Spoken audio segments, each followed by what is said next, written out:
बाबा Siddiqui murder case याद होगा आपको। इस केस में मुख्य आरोपी शिवा की गिरफ्तारी के बाद लगातार खुलासे हो रहे हैं। पूछताछ हुई, बहराइच से गिरफ्तार किया गया था।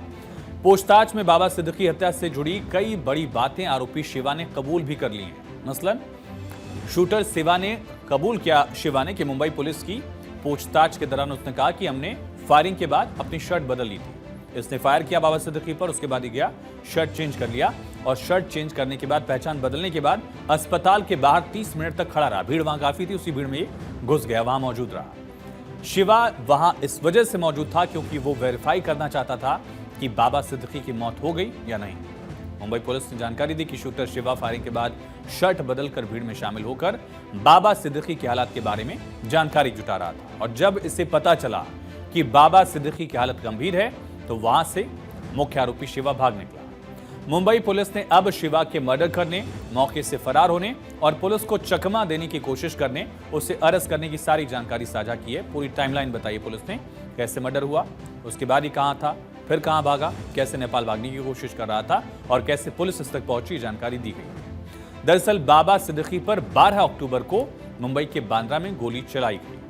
रात का वक्त था, उनके बेटे जीशान अख्तर के ऑफिस के बाहर रात 9:11 पर बाबा सिद्दीकी पर 2 गोलियां चलाई गई। 2 गोलियां उनको लगी दरअसल और इसके बाद बाबा सिद्दीकी को तुरंत लीलावती अस्पताल ले जाया गया। इलाज के दौरान अस्पताल में बाबा सिद्दीकी की मौत हो गई। मर्डर करने के बाद मुख्य आरोपी शिवा ने कई शहरों में छिपने की कोशिश की। मुंबई से फरार होकर पहले कुर्ला पहुंचा, फिर ठाणे भाग गया और पुणे जाकर इसने अपना मोबाइल फोन भी फेंक दिया। 1 हफ्ते तक पुणे में छिपा रहा है। उसके बाद सीधे महाराष्ट्र आता है यूपी के बुंदेलखंड के झांसी वाले हिस्से में पहुंचा और फिर राजधानी लखनऊ पहुंच गया। लखनऊ के पास ही बहराइच, जहां का ये रहने वाला था, वहां पहुंचा और फिर बहराइच के नानपारा इलाके से नेपाल भागने की फिराक में था। इसी दौरान इसको पकड़ लिया गया।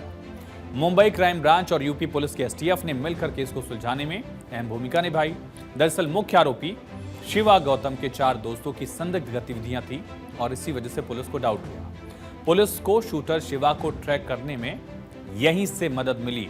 कैसे पुलिस यहां तक पहुंची, इस पर हमारे सहयोगी सत्य प्रकाश सोनी की रिपोर्ट देखिए। एनसीपी नेता बाबा सिद्दीकी हत्या मामले में आए दिन नए खुलासे सामने आ रहे हैं।